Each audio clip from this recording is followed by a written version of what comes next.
Welcome to the Confident Entrepreneur Podcast. I'm your host, Jennifer Johnson. If you find yourself here, it may mean that you're looking for courage, clarity, or confidence in some part of your life. I interview experts in business and life each week and share strategies for success, motivation, and mindset. If you want to learn more about how I can help you grow your business as an extension of yourself and help transform you into a confident entrepreneur, check out my website, jenniferannjohnson.com. Now let's get started. Today, we welcome into the studio April O'Leary. She's the founder of O'Leary Publishing and the author of 6 books. She's committed to creating books that exceed the industry standards for her aspiring authors, and she's a board member of the Florida Authors and Publishers Association and also on the Membership Benefits Committee with the Independent Book Publishers Association. That's a lot. It's a lot to say. And she's also the host of the I'm Booked podcast. Welcome into the studio. I'm so happy to be here. Thanks for having me, Jennifer. Absolutely. I know we've had you in before and we've had you on and we've talked about publishing books. And I'm really, really wanting to educate our listeners today. Okay. As to what publishing a book can do for them. Because I know that there's a lot of benefits, right? Mm-hmm. There are, yes. So what are they? What are some of the benefits? Well, I love that we're here talking about writing books because I think that the mystery of writing books is, do I have to be an excellent writer? Or do I have to have a literary background or a degree from a certain college? Or maybe I'm not smart enough, but we all have our expertise. Mm-hmm. We all have our zone of interests that we've poured ourselves into for decades, probably, and that it's become so familiar to us that we forget that we know a lot of things that other people don't know. Mm-hmm. And so writing a book can simply be sharing that knowledge that we've gained over those decades to other people who might be where we were 10, 20, 30 years ago. And fortunately, a lot of times that's in the business sector where you gain a lot of your expertise. Mm-hmm. And so what better way to position yourself as an expert and educate other people than to write a book and share with them the things that you've gained and help them to maybe expedite the process of getting where you are now. Mm-hmm. You know, it's interesting that you said you spend your life in a career or you know, an industry and you know what you're doing. And I had once heard that, you know, to be an expert in your field, you really just need to know 10% more than somebody else, right? That may not be in that field. Mm-hmm. And that qualifies you to actually talk about it because you've lived and breathed it for so long. Mm-hmm. Well, I like to say to my kids who sometimes feel like I don't know enough or I'm not expert enough, especially I have 2 kids in college and that will be entering the workforce soon. I said, you have to learn just because you've gained some experience or, you've internshipped or some classes in college. There's a lot of life experience ahead. Yeah. And so I feel as though those of us who have been out in the world working for a while, we get that experience and then we get to share with others. But I can certainly say that as a book publisher, there are plenty of people who are way more experienced than me. And there's other people who have no experience at all. And I fall somewhere in the middle. Mm-hmm. So I think it's a good practice to feel like there's always more to learn, but also you know more than you did 5 years ago. Right. You know more than you did 10 years ago. And there are people that are still entering your industry who don't have that experience yet. That's a great way to look at it for sure. So how can writing a book help a business owner, an entrepreneur position themselves in their industry as a thought leader? This is a really interesting question because in the past, book publishing wasn't as accessible as it is now. So let's think about in the 1980s. There was no internet. There was no way to really gain the interest of a publisher unless you worked through a literary agent and you pitched them, and then they would take you on as a aspiring author. I'll say they might offer you some sort of a contract up front. But outside of that, there really wasn't this concept of, I'm going to elevate my business with a book. That's sort of a new concept. And now with the invention of the internet and the availability, whoever wants to claim inventing it, Right. that's up for debate. And the availability of independent publishing houses who can help business owners to get their message out there. The benefit is you get to become the expert. You get to become more visible on places like LinkedIn, on stages in your local community, or at conferences that come to your area, or even pitching other conferences. A lot of times, having that book becomes the calling card to make you the expert. And it's a very interesting phenomenon. The first book I wrote in 2012, I did it because I was life coaching at the time, and I was working with my clients, a lot of them on very similar topics. And I thought, well, if I can write a book, then I can reach more people and I can open the door to being on podcasts, or I ran a few conferences and those kinds of things. And the doors that opened were surprising to me because I didn't necessarily feel any more confident or that I. Oh, isn't that funny, right? Right. It didn't like flip some switch in my brain where all of a sudden I was like, now I'm the expert. Yeah, now I got this. Now I got this. But it was almost like other people perceived me in a different way. So I can see that. So it was just a very interesting experience. It almost was like for a little while, you have that imposter syndrome. Like, is this all a lie? Yeah, but right. But it's not, because I only shared from my heart. I shared from my experience. I wasn't plagiarizing someone else's work. I wasn't trying to make things up that I didn't know about. I was just sharing the things that I knew. But for some reason, putting it into a book, and especially when it's in a high quality format, when you have great editorial, when you have a book that represents you in a really polished way, people notice. I can see that completely, because when I hear author, I'm like, oh, wow. You pay more attention to somebody because it does carry its weight. Because to me, that says expert. It was funny. Just this morning I had this experience. I was Googling something and a Harvard Business Review article came up. I was reading it and it was like 7 mistakes people make in business, something like that. I don't know. And I scrolled, I read the whole article. I thought it was really good. And the byline was so-and-so who was the author of such and such. And so I clicked through to their Amazon book. I put it on my wish list. I was like, that's interesting. So this person, don't know them. But all of a sudden, this article had more weight because they're the author of the subject in which they are authoring. And subconsciously, we're doing this every day. All the time. All the time. So look what that can do for your business. So for O'Leary Publishing, I can speak for this as a publishing company. We have a few books. One's called The Influencer's Path to Successful Publishing, which really just explains about the publishing industry because most people don't know what's available. And then Heather DeRocher, our head editor, wrote a book called Manuscript Magic, which is 7 steps on how to write a book. And so we're able to give those books out. I don't even care about selling those books, but we give them out. It's an educational tool. Then people understand publishing. They understand how to write a book. And then they oftentimes become a client. Right. So the book is working on our behalf to educate our prospective client. And books can do that as well. And that's why I think that it's so important to have a book, because you then can have some tool, some token of you that's representing you when you're not there. And that makes complete sense. But going into it, I'm sure people are like, well, I don't know how to write. That's not like, but you have people to help with that as well.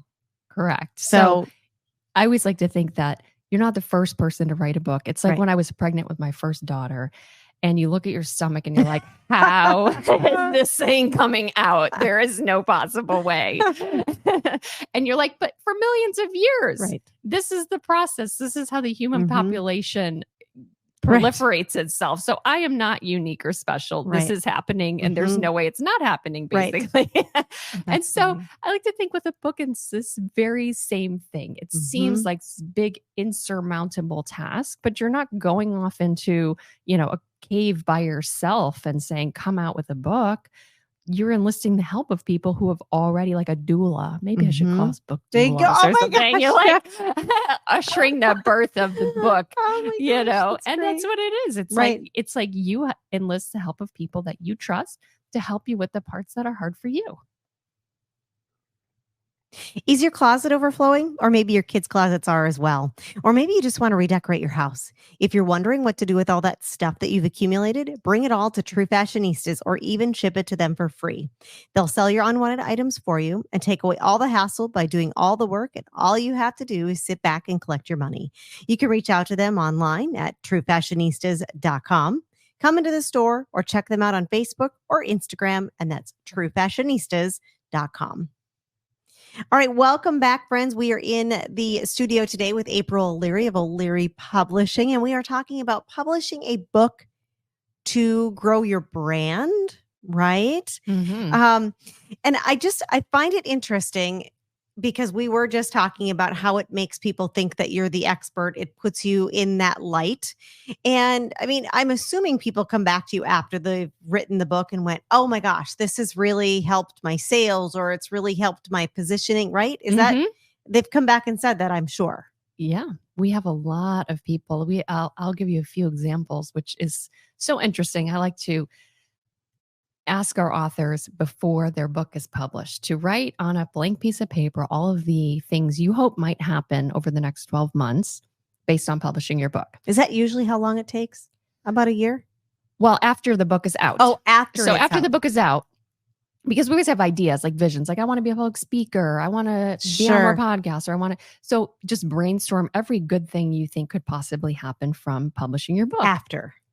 Okay. Sort of like visioning and visioning what might happen. And inevitably, things you never would have expected or put on that list will happen. So one of the authors that we have published, Roberta and Paige Campbell, they're a mother-daughter duo, and they wrote a book on traumatic brain injury. The daughter was hit by a car, and it really turned their lives upside down. And they just got to ask to speak at a university in Ohio to a bunch of brain surgeons and doctors about traumatic brain injury. Wow. Because of their book. And they're not medical professionals. They're people who have lived experience of what it's like to go through that.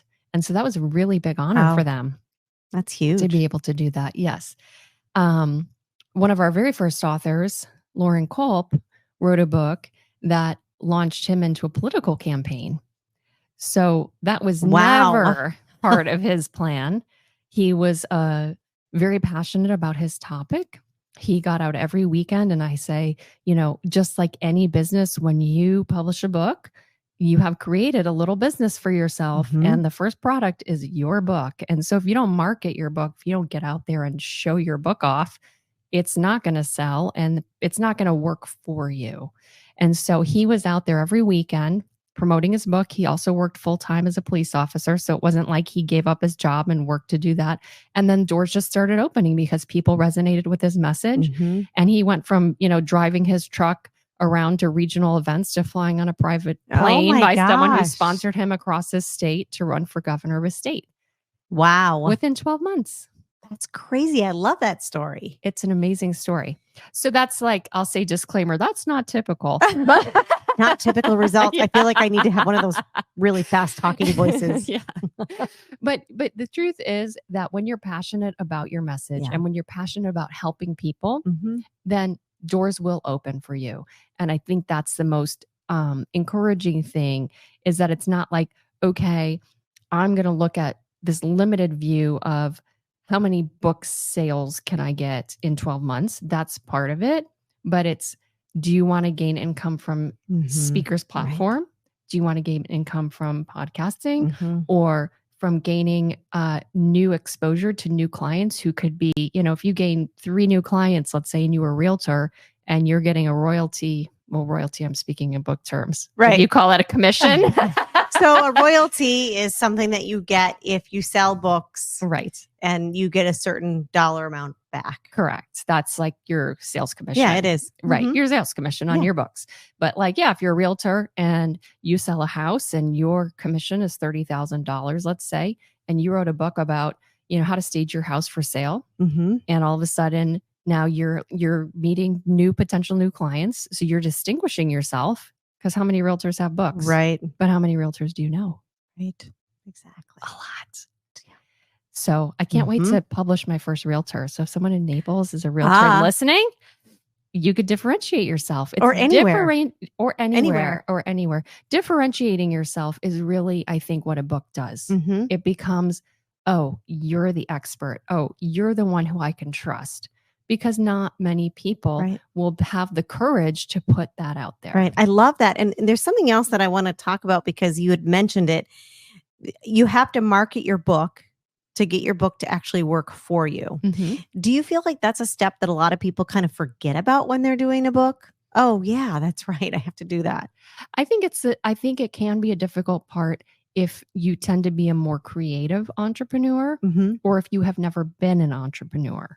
So taking off the creative hat of writing and picking your book cover and your interior and then thinking, oh, I got to put on the marketing hat of an entrepreneur. It's a Mm-hmm. totally different skill set. And so sometimes when people write and publish a book and then all of a sudden they realize, oh, now I have to learn how to market. Everyone comes to the table, so to say, with a different set of skills. So the more proficient you are in marketing prior to doing your book, the more effectively you'll probably be able to market your book. Mm-hmm. And I think that the mistake most people make is if I publish a book, somehow magically it's just gonna, Right. it's like, the New York Times bestseller. yeah, that's my biggest red flag. I have to say, when someone calls me or schedules a publishing consultation, I say, "What's your goal with the book?" "I want to be a New York Times bestseller." And I say, "Okay, well, how many followers do you have on social media? Mhm. How many?" Well, I don't have social media. yeah, yeah. So Right. it's like it's knowing the disconnect, and really, the sad truth is that a lot of those lists you can buy to be on them. Isn't that crazy? Mhm. It's like, reality shows are really not reality shows. It's not. So there's a certain credibility that people attach to being a USA Today bestseller, a Wall Street Journal bestseller, Mhm. New York Times bestseller.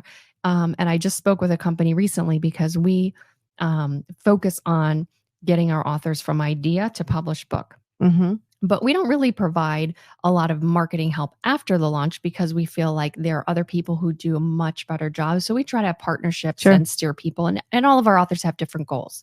Some really want to market it. Some are happy to get it out. And that's the end of it for them. Mm-hmm. And I talked to a company recently, and I won't name who they are. They are not local here. And basically, I was talking to them about how their campaigns to get on the bestseller list. And they're like, well, it's $60,000 to get on the USA Today bestseller list. Oh my God. They said, and for people who want to be on the New York Times bestseller with certain credentials, we'll only accept certain people because they have to have an established platform, but we can do it for $250,000. Oh, ouch. Yeah. Wow. So I was like, we sort of had an inkling that it was that way. And I'm not saying that anyone on the New York Times bestseller is doing that. I'm just saying there's plenty of people who have the resources and want that credibility and will spend to get on. But, those long-standing books that are always on, they're not doing that. The people who have their following, they have their readership, they've been publishing for years. That's legit. But every once in a while, I will see something. I'll be like, I have never heard of this person. This is kind of weird. That may be why. Probably. It's like, well, I need to get on the New York Times bestseller list. So this is what I'm going to do. Yeah. So you said that people can use it to create speaking engagements and all of that. But what about wanting to write a book to leave a legacy? I love that. Some of my favorite authors do that. So there's a whole world of people who have amazing stories. And they could be your next door neighbor. They could be your next door neighbor's mother. And they're not somebody who is going to have their name in big lights. They're not someone who's going to go travel and be on a book tour. They're not at that point in their life. But they're at the point in their life where they realize that the only thing that you can leave behind is money and your legacy. So what is your legacy? How are people going to know your story? And so we published a book called Under a Cloud of Sales for one of our authors, Wynn Williams. And I heard him speak at an event here. And afterwards it was like, gosh, this guy's got to have his book. He's got to write a book. And he had already written previously for National Geographic. He was a photographer. So I knew he had a writing experience. And I talked to him afterwards. And I said, I really feel like you should publish this, book about your story. It's amazing. It sailed around the world. And I mean, it's this crazy story recovering from alcoholism. And I mean, it was like a total adventure story. And he said to me, and he was in his 80s, oh, I already wrote it. I have it. It's on my shelf. He was in a nursing home. It's 70,000 words. And I tried to get it published 10 years ago, but all the publishers rejected it. Why they rejected it is he's not a known person. Yeah. So if you're not like a Michelle Obama or an Ellen DeGeneres or a person who just by name of curiosity, like, oh, I want to read their story, right? you're not going to be able to sell a legacy story. And so we were able to publish that book for him. And then COVID came, and then he never got out of his nursing home, and he passed before all the vaccines and everything reopened it up. And his 4 kids, who are adult children out in California, they're so grateful to have this book. They came out here. I hosted the memorial service for him. Oh my gosh. I was like, now I'm playing pastor too. Wow. And it was just really something that to me made publishing so worthwhile. It's not because he sold 1,000 copies. Right. He didn't sell even 1,000 copies, but his kids have that book now and they didn't know his story. That's beautiful. That's your why. Yes, right? It is. That's your why. This has been such an insightful conversation. Thank you. How can our listeners get a hold of you if they're interested and want more information as to, could this help me, my business, or my family? I want to do this. How can they reach you? I love that. You can go to o'learypublishing.com. We have an author adventure quiz. We always think that publishing a book is an adventure, just like you take an adventure around the world. So you're going to take this adventure to get your story out there to help your business or share your life with your family. You'll take that quiz and then you can schedule a publishing consultation. I'd be happy to speak with you and see if we're the right fit for you. And even if not, I generally have a referral on where you what might be your next best step. Fabulous. That is wonderful. Thank you again. And thank you, friends, for joining me today here and every week on The Confident Entrepreneur, brought to you by True Fashionistas. If you want a deeper dive, head to my website, jenniferannjohnson.com, to sign up for my emails where we take a deeper dive each week into topics for your small business. Have a fabulous day.